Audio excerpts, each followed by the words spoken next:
Dear friends, good evening. I would like to share a word or two with you regarding education. Education, as you may know, is a type of empowerment. It gives a new perspective to life, and information has a big role to play when it comes to gaining knowledge. Having said that, I am shocked to see how education is being imparted in schools and colleges. Talking of school, where education becomes a foundation, where education is not just passing of information by teachers to the students, there is more to it. The teachers become a role model to their students. Their imparting of information and knowledge creates a holistic development in the child.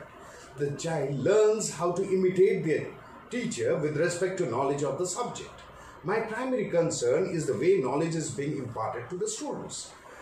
Teachers seem to lose interest in the way the knowledge is being imparted in the classroom. The lack of innovation adds more to it. One primary concern of mine is the way knowledge is being delivered, as because the knowledge received by the students may not be making the learning. This is because teachers rarely use any methodology to judge the extent of learning that occurred in the classroom. There are several reasons why the teachers are unable to apply much of any methodology. Some of them are pressure of completion of the syllabus, no interest of the student due to recurrence of not understanding in the class that has occurred in the previous class, disciplinary issues that may eat away most of the time constraint itself, involvement of the students in several extracurricular activities, teachers burdened with activities that suck out most of their energy, very less amount of time devoted for self-upgradation, infrastructure problem for usage of information technology, etc. Lack of interest in teachers due to internal or external problems, lack of conducive environment where learning may take place. Even out of this chaos, there are some teachers that do. Whatsoever the situation may be, they are able to do justice for learning to happen. Hats off to such teachers who changes the life of students. They are the ones whom every student look forward to. Having said that, the number of such teachers are very low. Therefore, it is difficult for school management to deploy such teachers in every class. As the learning has not occurred in the class, the students, out of their own interest or parental pressure, whatever may be the reason, resorts to tuition. Rampant cheating during examination, which has already become an issue of national concern. Cheating in project work, disciplinary issues, reduction in various life skills. However, everything is not lost. This decade saw the advent of information technology in every nooks and corners of the country. Especially the usage of smartphones has opened a new dimension in the worldwide thought process. The internet is already rooted in the current society, not just in the cities but also in villages. Information is not just in the books and libraries it was during the yesteryears.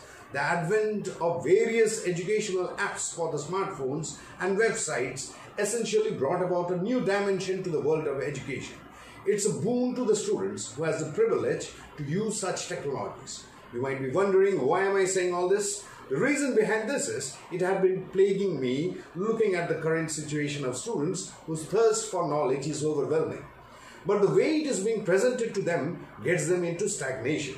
I personally believe no student is a genius or dull. It is just that every one of them has their own way of grasping various concepts, and if this knowledge is presented before them in a somewhat well-packaged manner, it will change their life. I had been into computer education of young minds for more than 2 decades, and I feel I should do something to educate students. When it comes to computer education, the curriculum designed by most of the boards are based upon fundamental usage of computers, which I believe you hardly require to teach them. Currently, the software packages, if you have seen, are designed in such a way that they should be able to learn most of the concepts by themselves. Have you wondered how well the children are taking on smartphones? They hardly require any manual. Simply using their inquisitive mind, they are able to learn most of the options. The rest, they usually find it out over the internet. They hardly require much of training as such. I personally believe introducing programming at an early age is crucial, not only for them to become creative, but also stimulate their logical mind. In a recent survey on mathematics education in the country, I found the situation very grim. Whatever the reason may be, however, I am happy to observe that children who are introduced to programming in a proper way at an early age has their logical mind developed incredibly. In fact, it can be rightly be pointed out that good programming is directly proportional to learning good mathematics. With my bit of experience, I would like to introduce programming to children or anyone who wants to learn. Because of the time constraint I face due to school, giving tuitions, writing books, I have come to a conclusion that I will try to make video of every possible teaching that I give and provided it into my YouTube channel that I'll notify very soon. Perhaps going through these videos, most of the students are most likely to get inclined towards programming. This will make my purpose solved. I just want to impart my knowledge to the entire world. Having said that, I would like to thank the management at Delhi Public School, Siliguri, West Bengal, and the publisher of the books, Frank Educational Aids, that I have authored, who had been constantly cooperative to my efforts. Hope you all enjoy my videos and do not forget to provide me suggestions. Thank you. I am Devashish Chakraborty signing out.